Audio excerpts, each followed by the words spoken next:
This is Lehigh Valley Political Pulse. I'm Tom Shortell. Some conservatives have wanted to abolish the U.S. Department of Education since its inception in 1979. Now, President Donald Trump is trying to make that a reality. Earlier this month, he signed an executive order calling for it to be dismantled.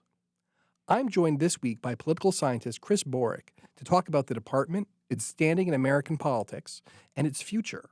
Welcome back, Chris. Hey, thanks. Great to be here again, Tom. Chris, the U.S. Department of Education makes up about 2% of federal spending.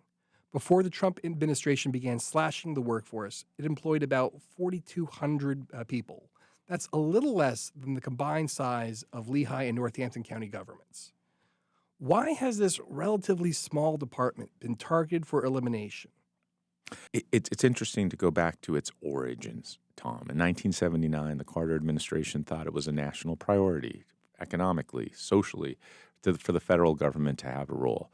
That was seen even at that time, at its creation, and it's one of the last departments to be created, as an overreach on the part of many Republicans in terms of what the federal government should do. That's education, in their minds, has traditionally been the bastion of state and local governments, and that the federal government shouldn't be involved in this. So it became a ideological battle that has raged to some degree ever since, over the last 45 years or so. And so Republicans from Trump on back have often said, we don't need this department. We don't need its role. And so there has been this idea that it is beyond the reach of what the federal government should be engaged in. However, as you start to get into the programs and you start to look at what the Department of Education does, just beyond the number of employees, where it provides resources, it becomes a much more complex situation with lots of individuals fairly supportive of the things that come out of the Department of Education in terms of resources. So what does it actually do? Well, you're referencing that it's in this unique kind of odd spot in American politics. What are the services it's actually providing? Yeah, it provides an array of services. Often we think in terms of resources. So programs dating back to the 60s, Title I, and other programs that are directed to help use federal funds to support areas of the country that might not have the resources to provide education. Things like the Head Start program that started in the 60s, or Title I that helps individuals read that might be behind and don't have the resources to do those. It provides funding support for higher education in the United States through things like Pell Grants that are given to students without financial resources to attend college. It gives money and through these programs, often to school districts across the country in urban areas, places like Philadelphia and Detroit. Big portion of their budgets come from federal programs, to lots and lots of rural areas across the United States. If you look at often in red states, rural southern states, big portions of budgets in those school districts come from federal support because of the programs that are administered under the Department of Education. It's my understanding that a lot of urban centers receive funding as well, correct? Yeah, absolutely. So as I said, if you look at a place like in Pennsylvania and you say what percentage of funds in a school district come from federal, a place like Philadelphia would have higher levels.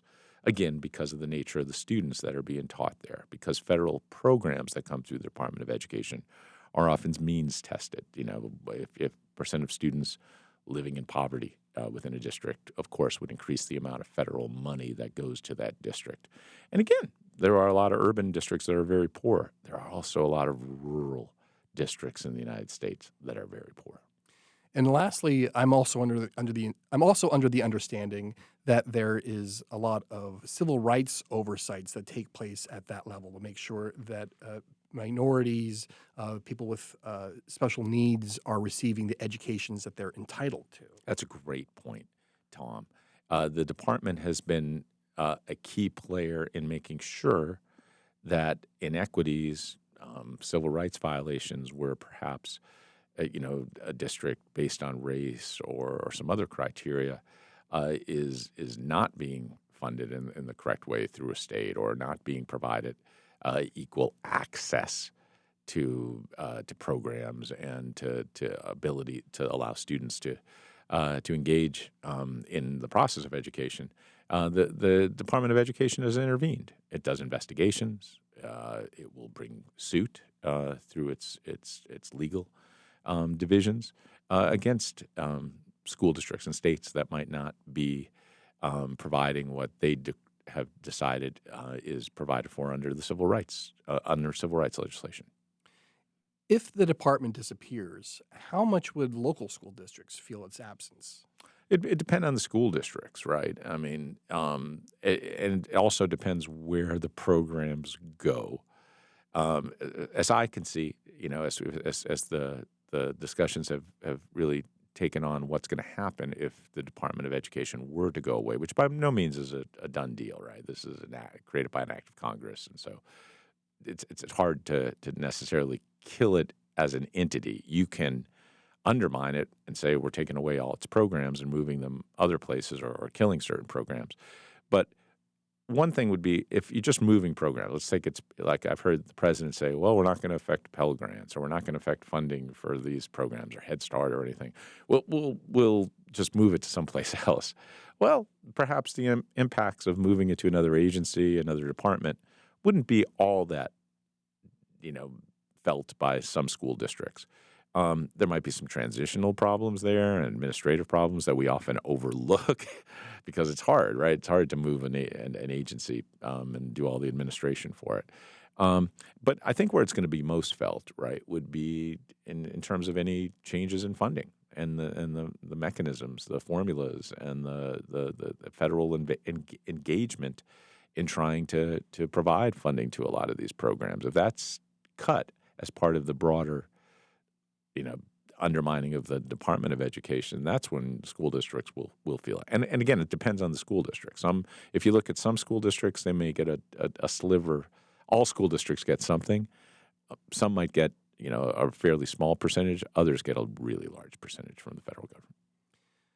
You mentioned how the department was created through an act of Congress. Can Trump just do away with it by fiat? Can he undermine it legally? What are the repercussions of him going through it in this manner? Yeah, that's the big question.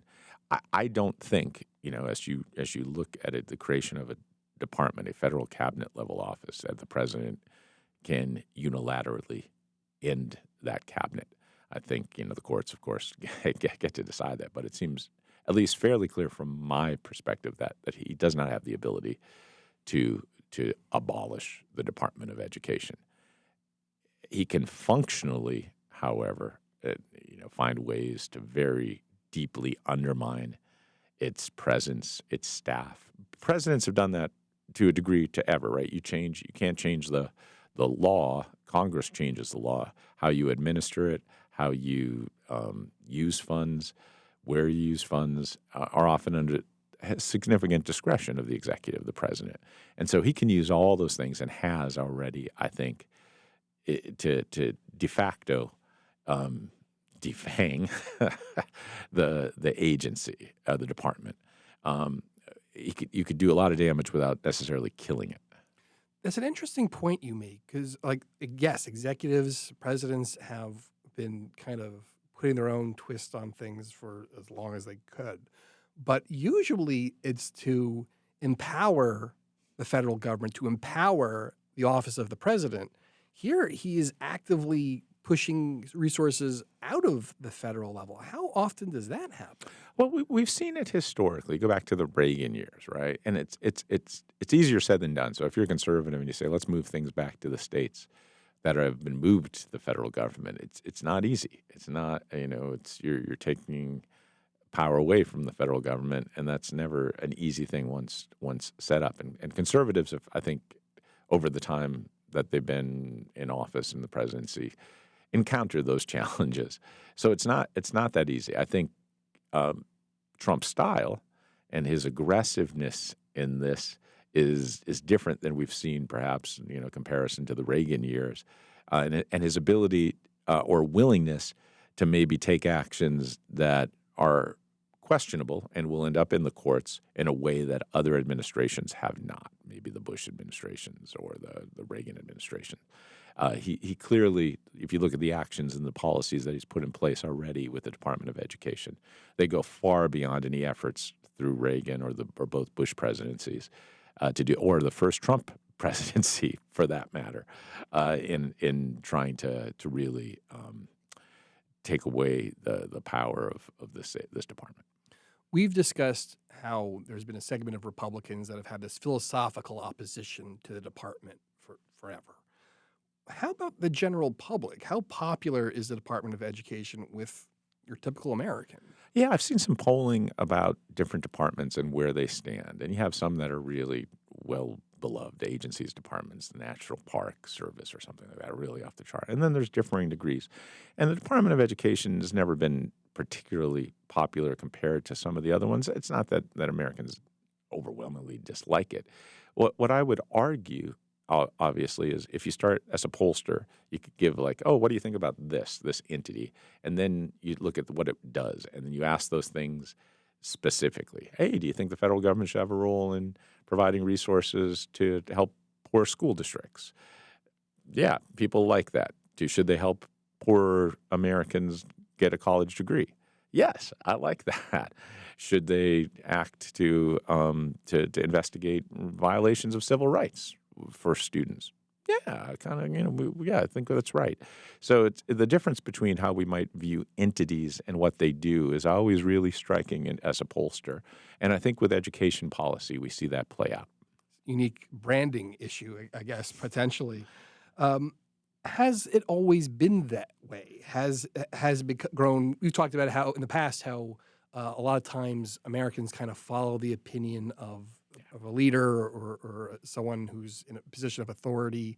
Has it always been kind of that middling spot? Yeah, let's go back just a little bit to the George W. Bush administration. It seems like a long time ago, but his administration, through the Department of Education, was really invested in the federal government playing a role in things like standardized testing, No Child Left Behind, was that the federal government can play a role to make sure that Americans are getting an education and to do this. It's not taking necessarily all the power away from the states or local governments and local school districts, but he saw an active role. Now, he might have at the same time, if you listen to George W. Bush, would say things about, oh, there's overreach, it's too much, we shouldn't necessarily be engaged in all of these things, but he saw a role for it. The difference, I think, with President Trump, and in a second term particularly, is saying that kind of we, at least on a high level, we don't need the federal government engaged in this. And that, as we talked about before, he's giving cues as someone that a lot of Americans respect and follow.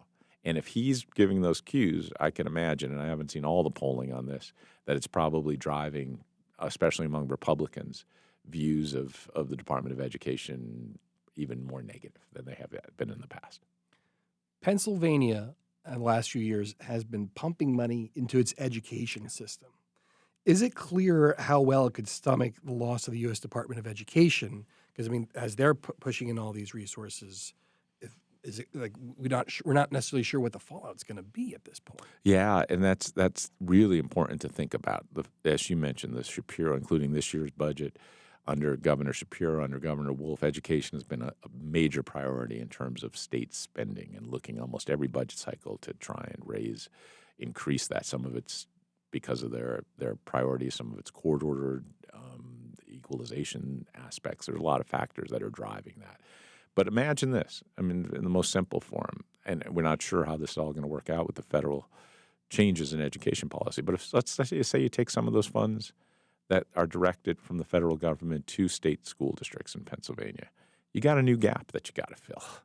Either you say, okay, well, we're going to have to do with less, or you're going to have to find that money at the state, de facto local level, which are creatures of the state. And boy, that would be a challenge for states. And I think that's one of the things that we'll see as this plays out. You're going to get a lot of pushback from states, not only states that have Democratic governors like we do in Pennsylvania, but states with Republican governors who know the impact of any funding decreases. That's Muhlenberg College political scientist Chris Borick. This has been Lehigh Valley Political Pulse. I'm Tom Shortell.